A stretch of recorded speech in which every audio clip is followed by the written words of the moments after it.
Hey everyone, I'm back. This should be a pretty short video. I'm going to read chapters 8 through 10 of Stargirl.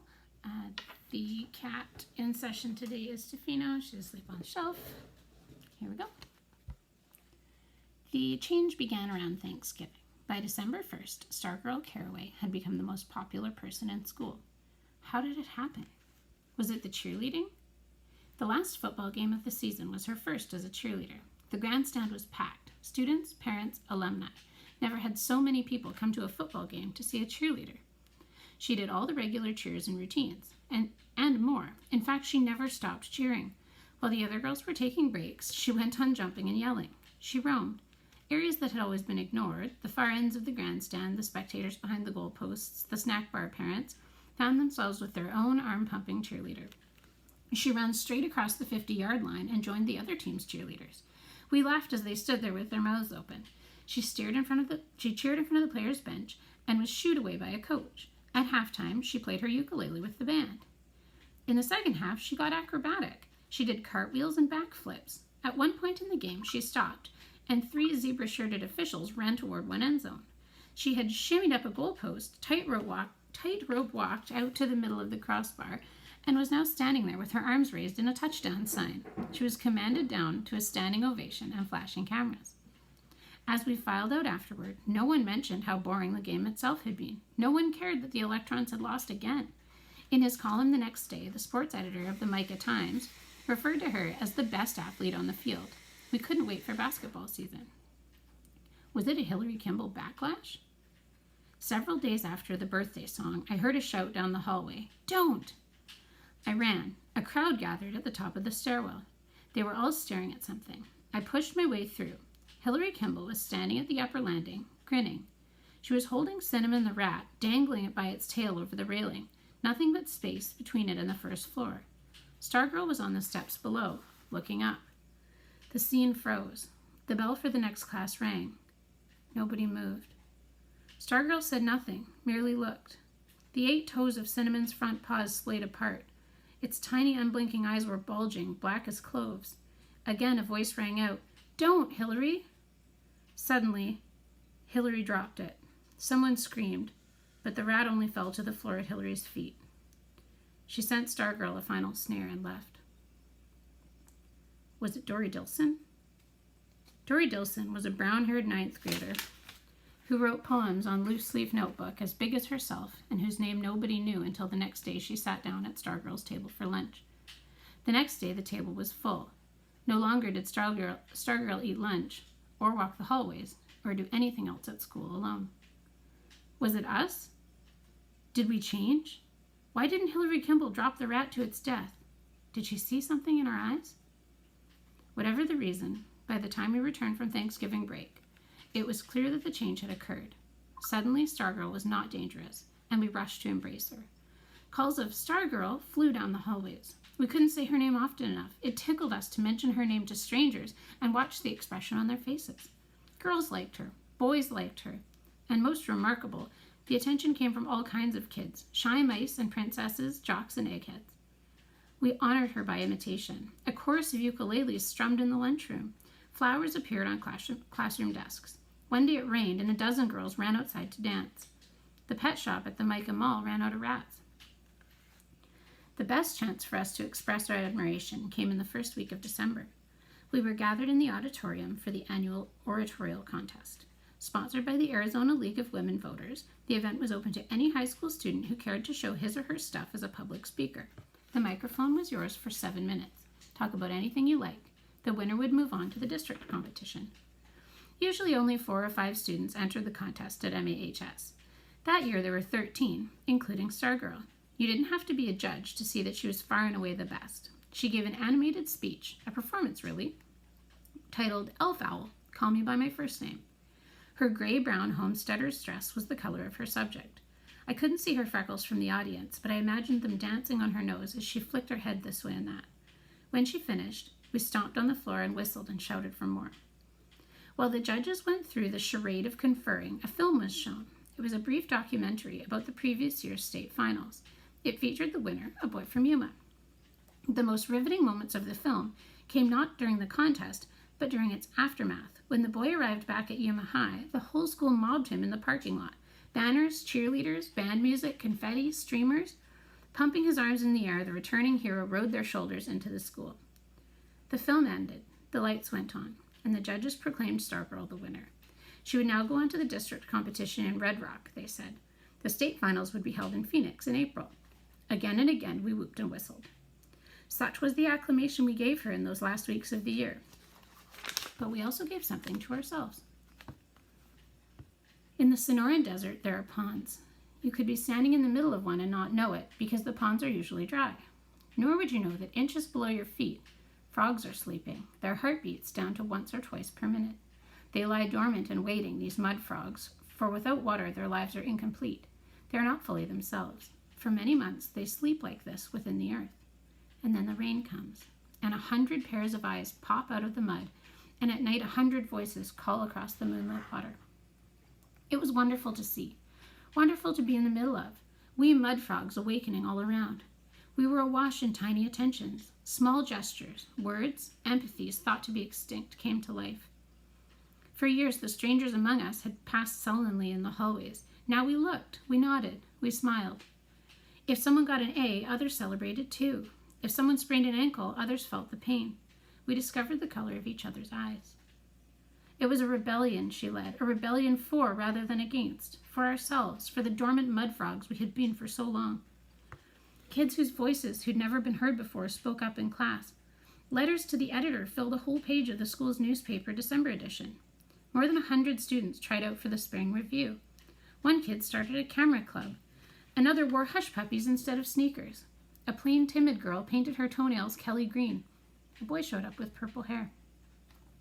None of this was publicly acknowledged. There were no PA announcements, no TV coverage, no headlines in the Micah Times. MAHS students astir, individuality erupts. But it was there. It was happening. I was used to peering through the lens, to framing the picture, and I could see it. I could feel it in myself. I felt lighter, unshackled, as if something I had been carrying had fallen away. But I didn't know what to do about it. There was no direction to my liberation. I had no urge to color my hair or trash my sneakers, so I just enjoyed the feeling and watched the once amorphous student body separate itself into hundreds of individuals. The pronoun we itself seemed to crack and drift apart in pieces.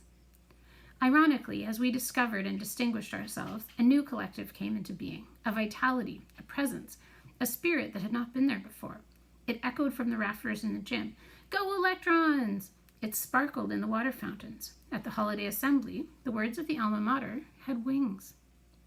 It's a miracle, I gushed to Archie one day. He stood on the edge of his back porch. He did not turn. He pulled the pipe slowly from between his lips. He spoke, as if to Senor Sagaro or to the blazing mountains beyond.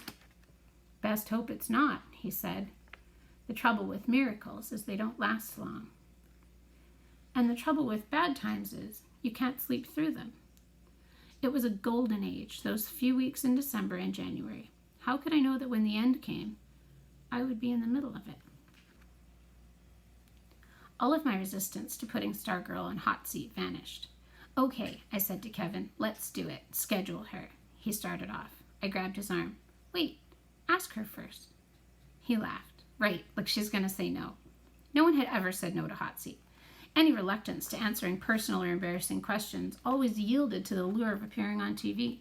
If anyone could resist that lure, I figured it would be Stargirl. That day after school, Kevin came at me, thumbs up and grinning. It's a go. She said yes. First I was surprised. This didn't fit my impression of her. I didn't know that this was an early glimpse of something I was soon to see much more of. Behind the dazzling talents is indifferentness. She was far more normal than I had realized. Then I was elated. We yipped. We high-fived. We saw visions of our most popular show ever. This was mid-January. We set a date of February 13th, the day before Valentine's. We wanted a full month for build-up. With my resistance now gone, I jumped in with both feet. We planned a promo campaign. We got art students to do posters. We jotted down questions for Kevin to ask in case the jury ran out. Fat chance of that happening. We didn't have to post the usual jury notice. Dozens of kids volunteered. And then things changed again. In the courtyard of our school stood a 5-foot sheet of plywood in the shape of a roadrunner. It was a bulletin board, strictly for student use, always taped and tacked with messages and announcements. One day we found the following computer printout taped to the plywood Roadrunner. I pledge allegiance to United Turtles of America and to the fruit bats of Borneo, one planet in the Milky Way, incredible with justice and black bean burritos for all. Handwritten across the bottom were the words, "This is how she says the Pledge of Allegiance." No one had to tell us who she was. Apparently, she was overheard in homeroom as we said the pledge each morning. As far as I knew, we were not a particularly patriotic bunch. I didn't hear people saying they were offended. Some thought it was funny. Some giggled and nodded knowingly, as if to say, "There she goes again." On the following mornings, more than one kid was heard reciting the new pledge. Within days, a news story wildfired through the student body. A senior girl, Anna Grisdale, lost her grandfather after a long illness. The funeral took place on a Saturday morning. For a while, everything seemed routine.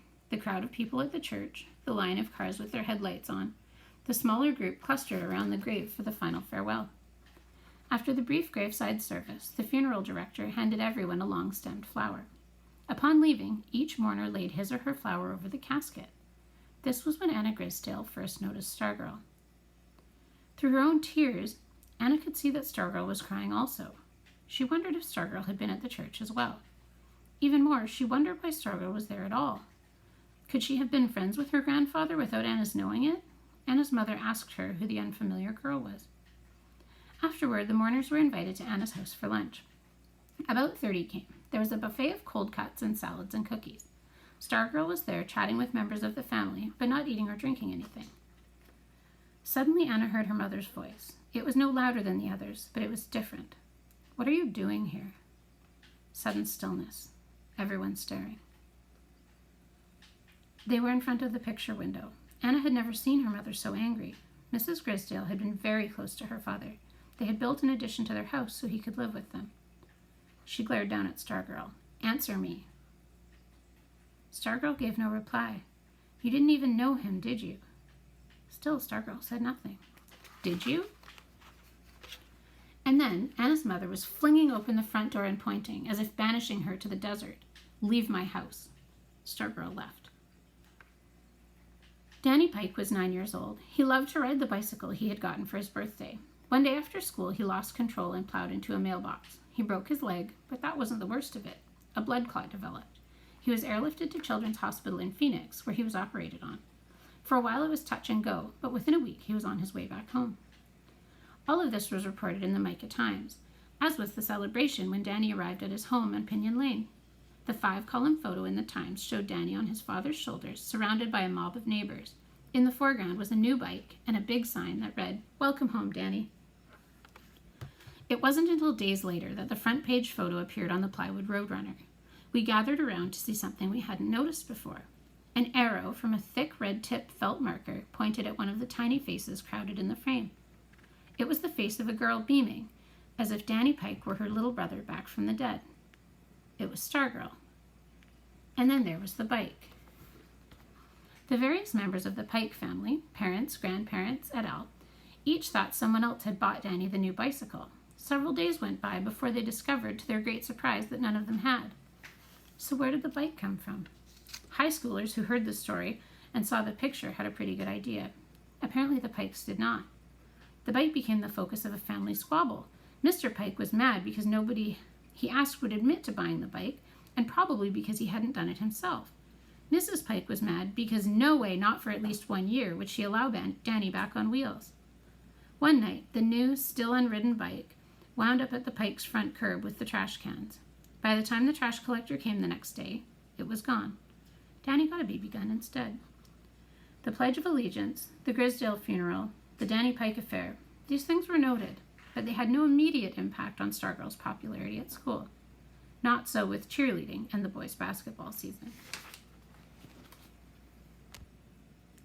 That brings us right through the end of Chapter 10, which is also through the end of Section 2 of the novel study. I hope you're enjoying it so far. I am absolutely loving reading a book I haven't read before. I'm really excited to read the next section. See you soon.